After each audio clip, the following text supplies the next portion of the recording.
네, 낚시여선 돌고래호 전복사고 실종자. 아쉽게도 추가 발견 소식은 전해지지 않고 있습니다.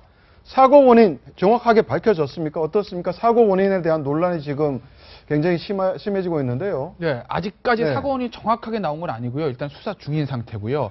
현재까지 추정되는 거로는 양식장 그물 같은 거에 배에 이제 엔진이 걸려서 배가 정지가 됐다는 거죠. 근데 그 정지된 상태에서 옆에 너울이 강하게 이게 쳐서 배가 이제 전복이 됐다. 이게 현재까지 나타나 있는 사고 원인 추정하는 것이고 정확한 사고 원인은 아직은 수사 중에 있습니다. 네. 네, 사고 원인에 대한 논란은 이처럼 좀 분분한 가운데 생존자 3명 있습니다. 생존자들 사투를 벌였는데 어떤 얘기하고 있는지 직접 들어보시죠. 출발한 지 한 20분 좀 됐을 겁니다. 배가 쾅쾅 옆으로 딱 완전히 배가 뒤집어더라고요. 뱃머리 앞부분 밑 지하에 거기 있었는데 우리 팀만 거의 다 있었어요. 그 9명 그 안에 들어있었는데 못다한 사람도 있을 겁니다. 그 선장님은 그 출발할 때 그 해경하고 연결돼 가지고 구조가 온다더라고요. 걱정하지 말라더라고. 그래서 생각 없었는데 아무리 우리 살려주세요 불러도 비가 오니까 문을 닫아놔서 잘 안 들리겠죠. 마침 어선이 하나 이제 있어 옆으로 살려주세요 하니까 그냥 오더라고요. 그래서 사실 구조됐습니다. 당시에 배가 뒤집히기 전에 사람들이 다 빠져나와 있었던 상태인가요? 지금 지하가 있거든요. 자고 있는 애들은 제 생각에 배 그 앞부분에 한 4~5명 있는 걸 알고 있습니다. 네.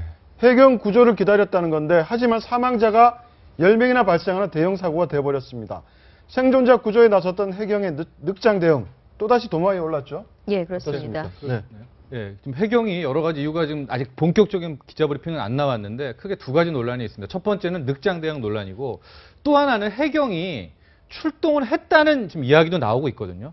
출동은 하긴 했는데 잘못된, 그렇죠. 저기 엉뚱한 해역을 뒤졌다. 왜냐하면 구조 신호를 발생을 체크하지 못하고 네네. 다른 곳에 출동을 해서 뒤졌다라는 지금 이야기까지 나오고 있어서 아마 오늘 중으로 이 해경의 본격적인 기자 브리핑이 있을 것 같은데 과연 늑장 신고, 늑장 출동을 했는가라는 문제 하나와 출동은 하긴 했는데 제대로 찾지 못했는가에 대한 어떤 이 탐색의 같은 이 불성실 같은 것들을 함께 논의될 예정입니다. 네네. 네, 지금 이 두 번째 부분도 논란이 되고 있습니다. 늑장 대응의 바로 부분인데요. 해경이 2시간 가까이 지난 뒤에야 수색을 시작했는데 신고를 받은 것도 50분이 지난 뒤였다라는 얘기 나오고 있습니다. 그러니까 일단 저게 그 통신이 다 두절됐잖아요. 그러니까 약간의 해경이랑 처음에 구조였던 돌고래 2호 예, 이제 그 선장 얘기가 틀린데 돌고래 1호 선장 얘기는 본인이 무트로 돌아와자마자 통신 두절되고 확인하고 해경 그 센터에 직접 가서 신고를 했다는 네, 얘기고. 그게 7시 55분에서 8시 예, 사이죠. 그렇습니다. 네, 네. 그런데 해경은 우리는 그때 직접 와서 신고받은 적이 없다. 이제 이런 얘기를 어제까지 하고 있었거든요.